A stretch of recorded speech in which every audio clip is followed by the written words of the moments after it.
E continuando a leitura do livro de Gênesis, hoje nós vamos ler Gênesis capítulo 20. Vamos orar? Deus, nós te agradecemos por mais esse dia de vida, por mais essa possibilidade de aprendermos, de acertarmos e pedimos nesse momento, ilumina o nosso entendimento, nos dê capacidade, sabedoria, para que possamos entender a tua palavra, aplicá-la e também abençoar outras vidas através da nossa vida. Em nome de Jesus, amém. Gênesis capítulo 20, versículo 1. Abraão partiu dali para a região do Neguebe e foi viver entre Cádiz e Sur. Depois morou algum tempo em Gerar. Ele dizia que Sara, sua mulher, era sua irmã. Então Abimeleque, rei de Gerar, mandou buscar Sara e tomou-a para si. Mais uma vez, a gente vê o que a gente viu em Gênesis capítulo 12. Abraão utilizando desse artifício, demonstrando ainda falta de fé. O grande pai da fé ainda escorregando na sua fé. Versículo 3. Certa noite, Deus veio a Abimeleque num sonho e lhe disse: você morrerá. A mulher que você tomou é casada. Mas Abimeleque, que ainda não havia tocado nela, disse: Senhor, destruirias um povo inocente? Não foi ele que me disse: ela é minha irmã? E ela também não disse: ele é meu irmão? O que fiz foi de coração puro e de mãos limpas.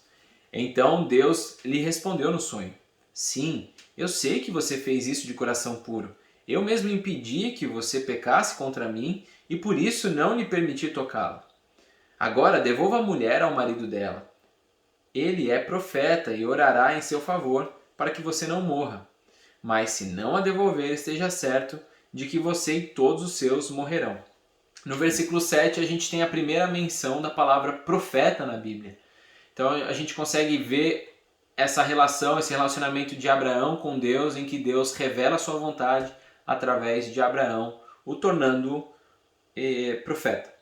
Versículo 8. Na manhã seguinte, Abimeleque convocou todos os seus conselheiros e quando lhes contou tudo o que acontecera, tiveram muito medo. Então, além do medo generalizado, a gente pode ver que Deus permitiu que o pecado fosse divulgado e essa questão da vergonha fosse divulgada também para que houvesse o arrependimento do casal.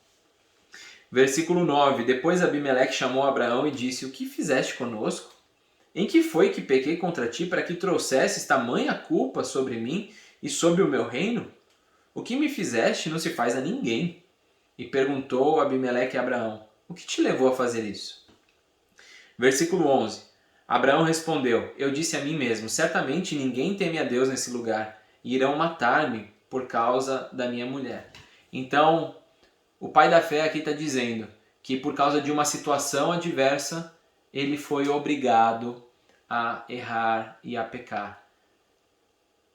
Versículo 12. Além disso, na verdade, ela é minha irmã por parte de pai, mas não por parte de mãe, e veio a ser a minha mulher. Mas a gente entende que mesmo ele tendo ela como meia-irmã, o fato de ela ser esposa mudava toda a situação.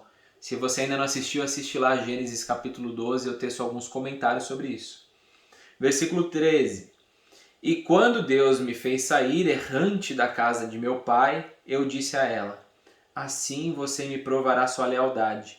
Em qualquer lugar onde formos, diga que sou o seu irmão.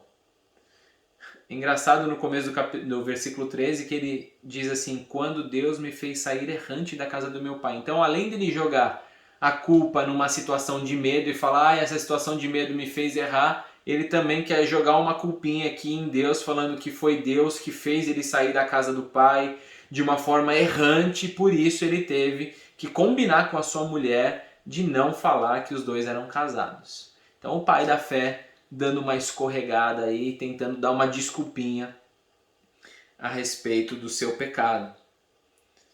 Versículo 14. Então Abimeleque trouxe ovelhas e bois, servos e servas, deu-os a Abraão e devolveu-lhe Sara, sua mulher. E disse a Abimeleque: minha terra está diante de ti, pode ficar onde quiseres.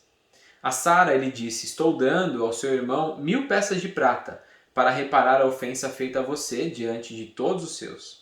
Assim todos saberão que você é inocente. A seguir, Abraão orou a Deus, e Deus curou Abimeleque, sua mulher e suas servas, de forma que puderam novamente ter filhos, porque o Senhor havia tornado estéreis todas as mulheres da casa de Abimeleque por causa de Sara, a mulher de Abraão.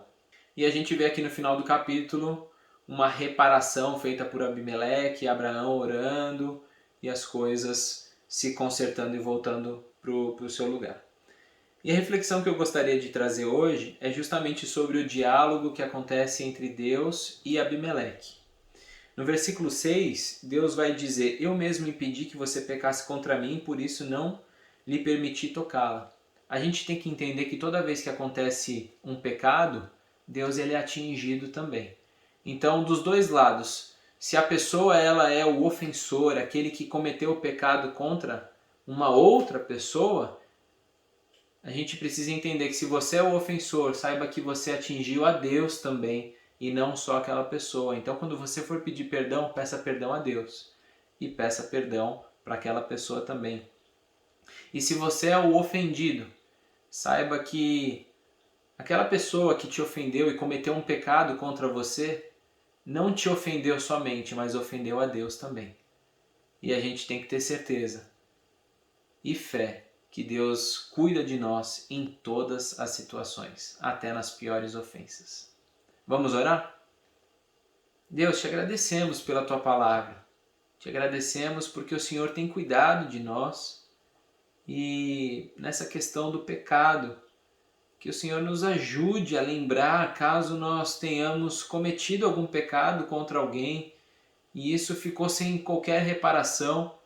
Nos ajuda a agradar o Teu coração, pedindo perdão ao Senhor e pedindo perdão para essa pessoa também. E Deus, se nós estivermos do lado em que pessoas estão nos atacando, nos perseguindo, nos ajuda, Deus, a confiar no Senhor, a confiar na Tua justiça, a confiar que o Senhor está cuidando de nós. Em nome de Jesus. Amém. Que Deus te abençoe e amanhã, Gênesis capítulo 21.